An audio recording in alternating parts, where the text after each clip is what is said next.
મિત્રો, સૂકી ભાજી તો આપણે અવારનવાર બનાવતા જ હોઈએ છીએ, પણ આજે આપણે નવા સ્વાદમાં નવી રીતે બટેકાની સૂકી ભાજી બનાવીશું, જે તમે રોટલી, પરાઠા, પૂરી સાથે બહુ જ ટેસ્ટી એવી લાગશે. અને આ રીતે તમે જો એકવાર સૂકી ભાજી બનાવશો તો એટલી ટેસ્ટી બનશે કે નાના મોટા બધાને ખૂબ જ ભાવશે. તો ચાલો એકદમ નવા સ્વાદમાં સૂકી ભાજી બનાવવાનું શરૂ કરીએ.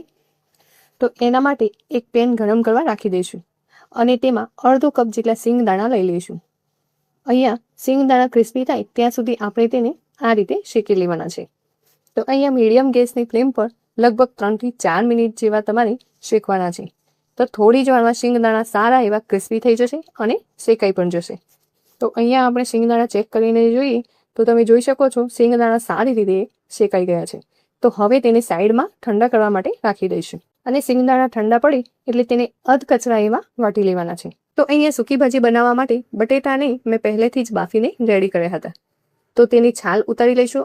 અને મિત્રો, તમે એકવાર આ સૂકી ભાજી બનાવશો તો ખાવાની તો મજા જ પડી જશે.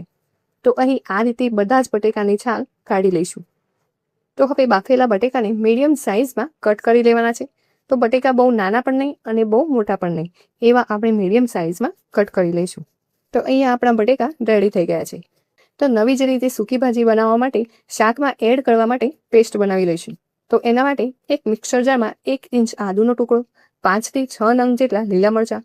જો તમે વધુ તીખું ખાતા હોય, તીખાશ તમે તમારી પ્રમાણે વધારે કે ઓછી કરી શકો છો. સાથે તેમાં ખૂબ સારા એવા પ્રમાણમાં લીલા દાણા એડ કરી દઈશું અને બધી જ વસ્તુને સરસ એવી અધકચરી વાટી લેવાની છે. અને હવે આપણે શાકને ફટાફટ બનાવી લઈશું. તો એના માટે એક પેન ગરમ કરવા માટે રાખી દઈશું અને તેમાં 2 થી 3 ટેબલ સ્પૂન જેટલું તેલ ગરમ કરી લઈશું. તો અહીં આ રેસીપીમાં તેલ થોડું વધારે જ લેવાનું. તેલ સારું એવું ગરમ થાય એટલે આપણે તેમાં 1 ટેબલ સ્પૂન જેટલું જીરું એડ કરી દઈશું. જીરું સારું એવું કકડવા લાગે એટલે આપણે તેમાં ચપટી હિંગ ઉમેરીશું. સાથે 5 થી 6 નંગ જેટલા મીઠા લીમડાના પાન પણ ઉમેરી દઈશું. અને તરત જ આપણે જે લીલા દાણા મરચાંની પેસ્ટ બનાવીને રાખી હતી તે આમાં ઉમેરી દઈશું અને સરસ એવી સાતળી લઈશું. મિત્રો, આ સૂકી ભાજીમાં તમે લીલા લસણનો પણ ઉપયોગ કરી શકો છો. જો તમે લસણ ખાતા હોય તો લસણનો સ્વાદ આ સૂકી ભાજીમાં સરસ એવો લાગતો હોય છે.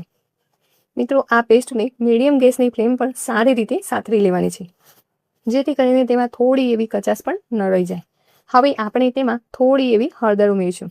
સાથે 1 ચમચી જેટલો ધાણા જીરું પાવડર ઉમેરી દઈશું અને સારી રીતે મિક્સ કરી લઈશું.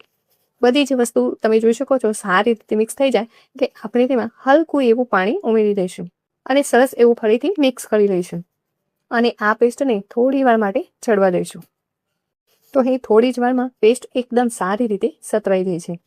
તો હવે આપણે જે બાફેલા બટેકા અને ટુકડા કરીને રાખ્યા હતા એ ઉમેરી દઈશું અને સાથે આપણે જે સિંગદાણાનો ભૂકો કરીને રાખ્યો હતો તે પણ ઉમેરી દઈશું અને તેમાં 1 ટેબલ સ્પૂન જેટલી ખાંડ ઉમેરી દઈશું. સૂકી ભાજીમાં ચટપટા ટેસ્ટ માટે અડધા લીંબુનો રસ નીચોવી દઈશું.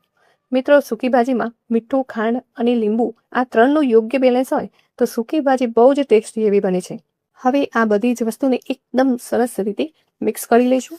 અહીંયા આપણે 1 થી 2 મિનિટ જેવું મિક્સ કરતા રહીશું, જેથી કરીને પેસ્ટ બટેકા ઉપર સારી રીતે કોટ થઈ જાય. તો અહીં તમે જુઓ બધી જ વસ્તુ સારી રીતે મિક્સ થઈ ગઈ છે અને નવી જ રીતે સૂકી ભાજી બનીને તૈયાર થઈ ગઈ છે.